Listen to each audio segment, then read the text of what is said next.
nós temos certeza que eles sempre estarão e que nós possamos ajudar eles, de certa forma, através de nossos fluidos, ainda pouquinho, mas a boa vontade é que manda, a fé também. Nós temos a boa vontade, nós temos a fé. Apesar de nós ser poucos médios encarnados, mas a nossa fé é grande. E isso acredito que possa ajudar os bons espíritos em grandes valias. Apesar de nós não saber quase nada, mas a intenção nossa é de grande valia. Então, aqueles irmãos desencarnados que vêm para receber, nós quero dizer que nós estamos aqui caçando melhoria espiritual, tanto para nós quanto para os irmãos desencarnados, porque a nossa objetivo é sempre melhoria. Melhoria que eu falo espiritualmente. Aqui ninguém fala materialmente, só espiritualmente.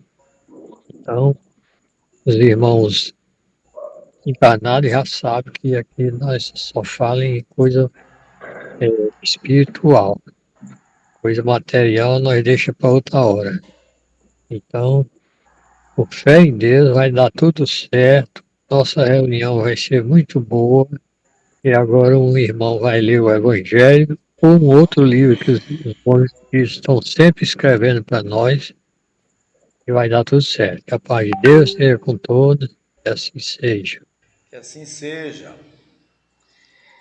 Então, nós estamos hoje, dia 22 de junho de 2026. Estamos estudando o livro O Homem Integral, no título, na parte nona, né, que é o futuro do homem, modelo organizador biológico, que é o capítulo 38, modelo organizador biológico. Aí nós vamos fazer a leitura, né, desses dois quadros. Programei 2, daí deixar esse capítulo 39 para segunda-feira. Hoje o senhor Maurício não está conosco, ele está viajando, talvez ele não conseguiu entrar, né? Aí eu vou fazer a leitura e a gente faz os comentários juntos. Nós estamos vendo essa parte do modelo organizador biológico, que é aquela parte do perispírito que nós já estudamos alguns quadros nas semanas anteriores. E ele diz aqui, ó, na sua estrutura de energia se localizam os distúrbios nervosos que se transferem para o campo biológico e que procedem dos compromissos negativos das reencarnações passadas. Já foi até comentado um pouquinho disso aí no quadro anterior, que o nosso perispírito, ele reflete as nossas ações. Aqui ela está falando, inclusive, das ações negativas.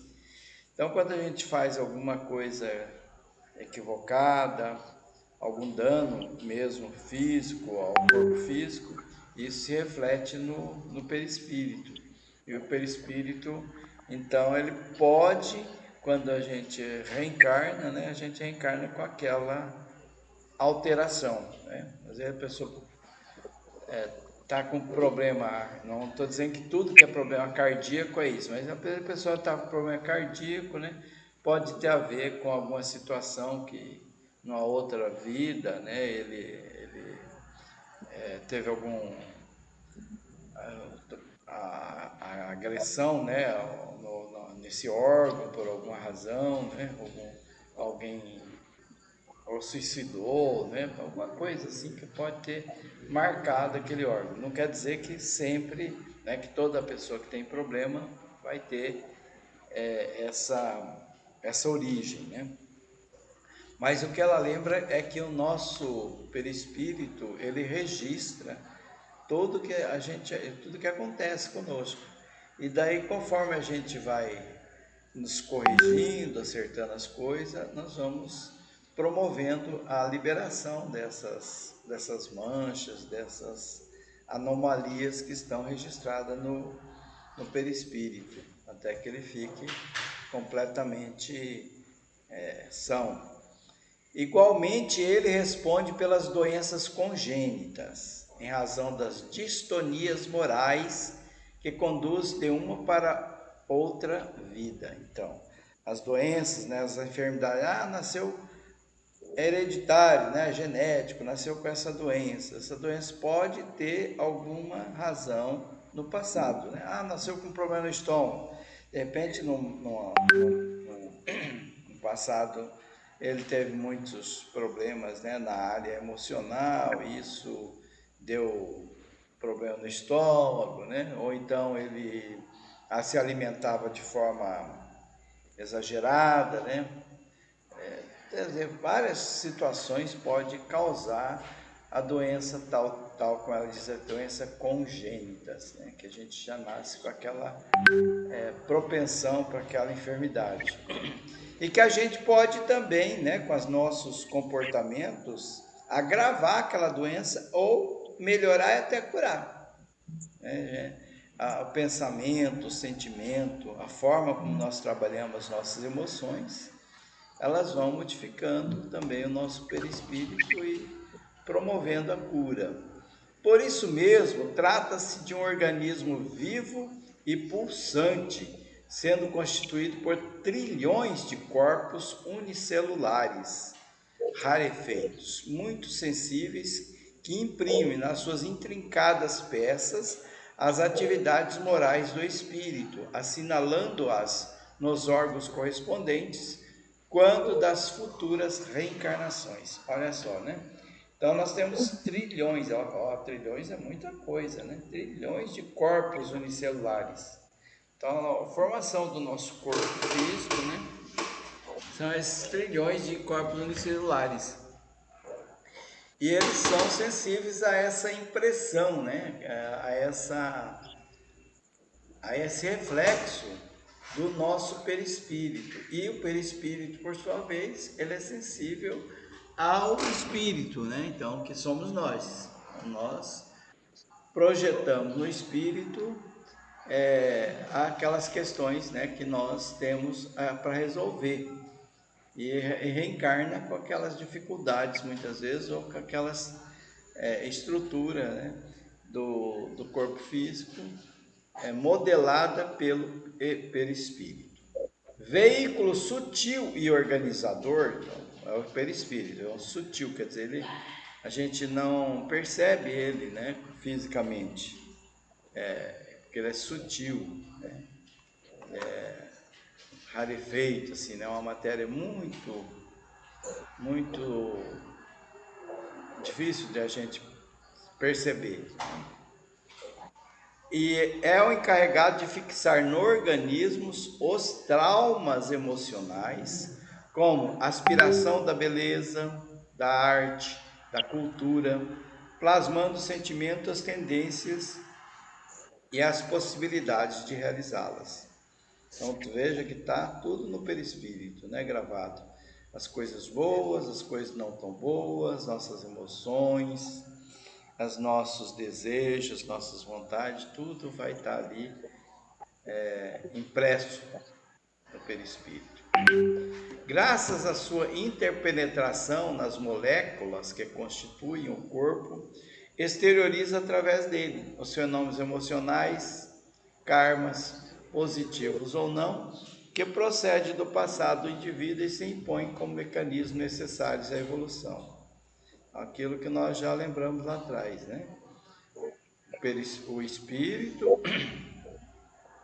marca o perispírito e esse, por sua vez, marca o corpo físico. Comandado pelo espírito mediante automatismo nas faixas menos evoluídas da vida, pode ser dirigido conscientemente desde que se encontra liberado dos impositivos, dos resgates dolorosos no processo de aprendizagem compulsória. Compulsória quer dizer que é obrigado, né? O aprendizado ele é obrigado, é necessário, nós precisamos aprender.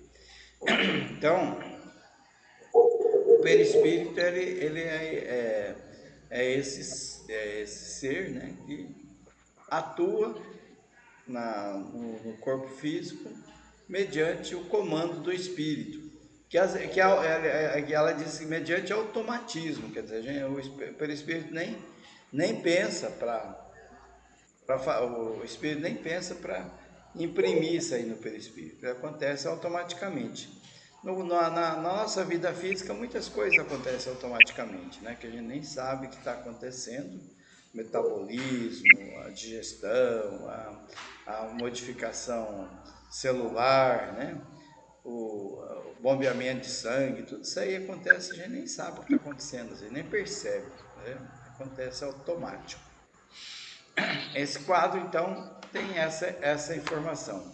Alguém quer fazer comentário? Dona Francisca, Barçanufo? Então, é porque assim, o nosso espírito já viveu centenas de reencarnação, né? Aí a gente não sabe o tanto de pecado que nós temos, né? Com certeza, santinho não é, né? Aí nós já fizemos muita coisa errada e aí o perispírito tá cheio de coisa para recuperar, né? Como se diz, para apurar. É como se fosse um chip, né? O chip tem muita coisa nele, né? Você tem um chip no celular, tá cheio de coisa. Então, o perispírito a limpar, precisa a gente passar, às vezes, duas encarnações, três, às vezes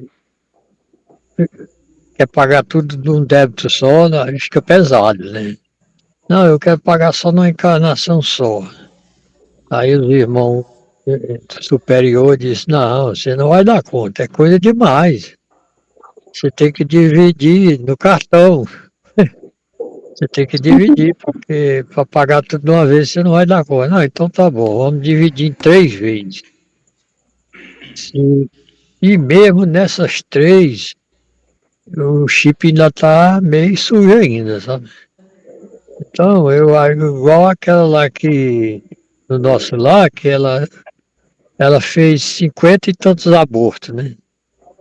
Aí cada aborto que ela fazia criava uma mancha na alma dela, no perispírito. E o melhor que ela, o pior é que ela queria salvação, né? Porque ela ajudava muita moça que queria suicidar, fazer aborto, e ela achava que estava fazendo uma grande caridade. Hein?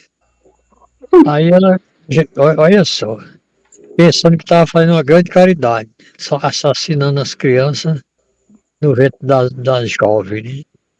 Aí chegou lá, ela queria salvação, porque, né, ajudou muitas jovens, né? Mas só que cada vez que ela fez o aborto, criou a mancha na alma. Então tinha 50 e tantas manchas. Então, para ela recuperar, aí, acho que uma vida só não dava, né? Ela tinha que dividir no cartão várias vezes.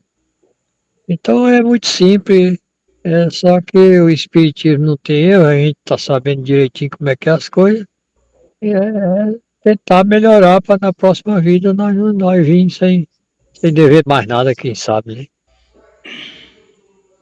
Fala aí, dona Francisca. Não, tranquilo. Não, obrigado. O senhor deu falar.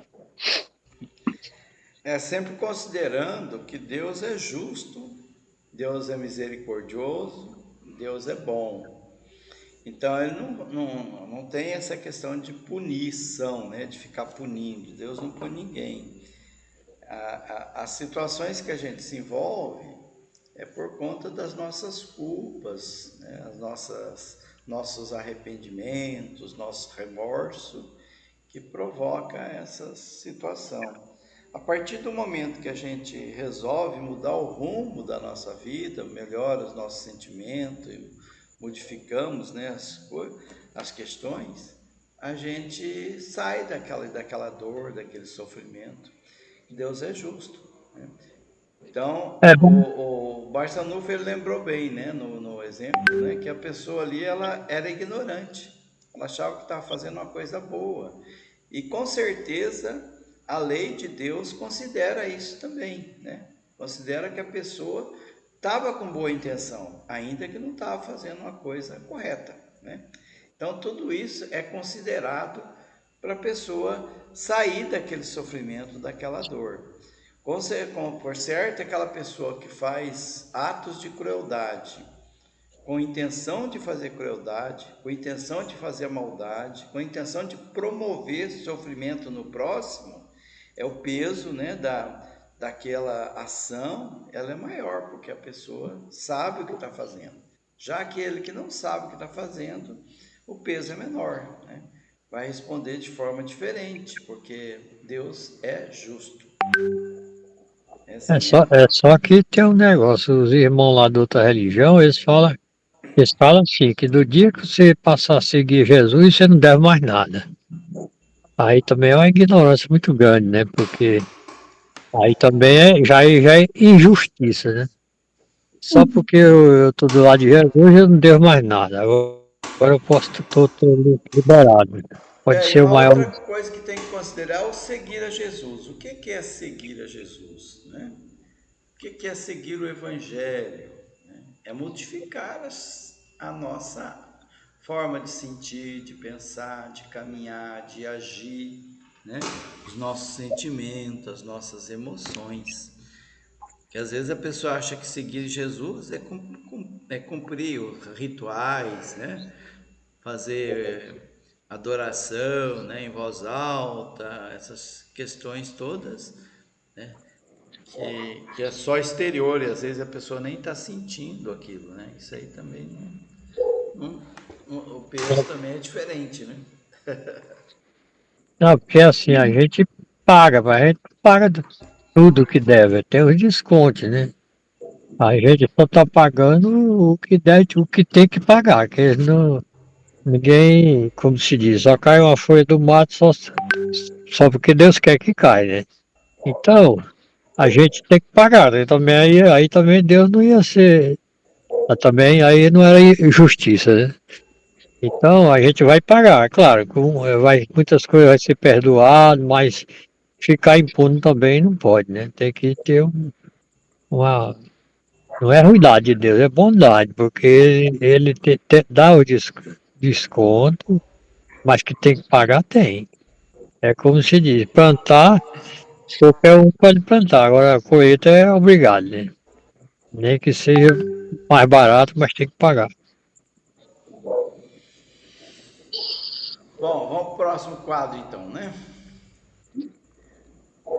Quanto mais o homem se espiritualiza, domando as más inclinações e canalizando as forças para as aspirações de enobrecimento e sublimação mais sutis, são as suas possibilidades plasmadoras, dando gênese a corpos sadios, emocional e moralmente, em razão do agente causal estar liberado das aflições e limites purificadores.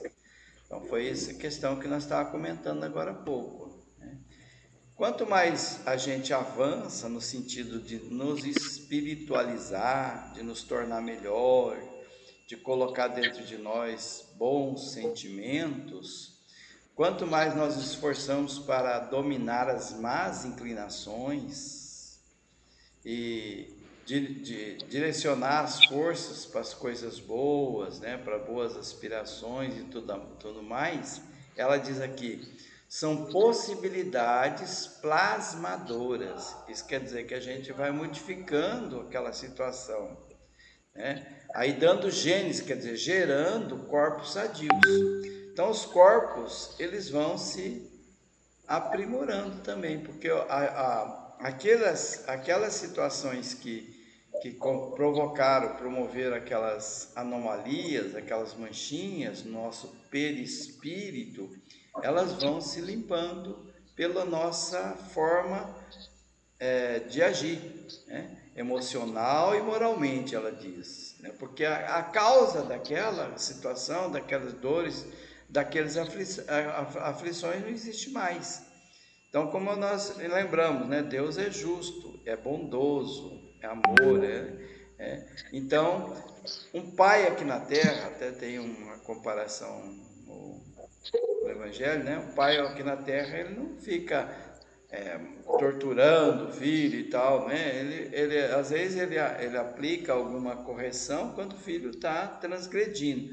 Mas se ele não transgride mais, não precisa ali ficar, né, machucando, promovendo dores, né, e sofrimento, né? Se o pai da terra, que tem todos os defeitos, age assim, né, e também considera quando a pessoa se educa e se modifica, imagine Deus que está no céu, que é muito maior que isso, né? Então, se é aquilo que o João, né, disse lá no Evangelho, né?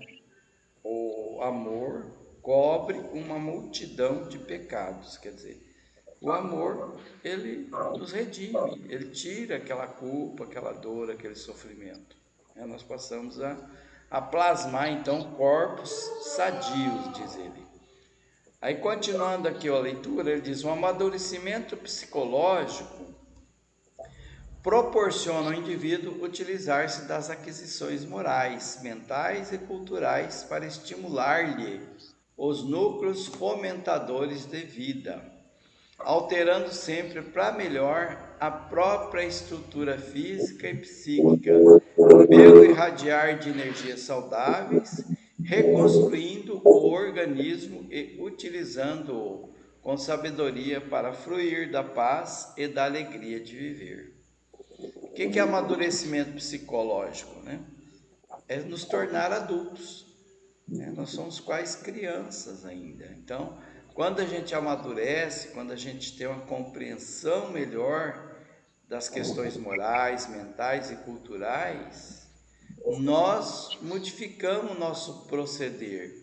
E aí nós vamos melhorando a nossa estrutura física, a nossa estrutura psíquica, porque nós vamos gerando energias boas, energias saudáveis, de Joana de Ângela aqui.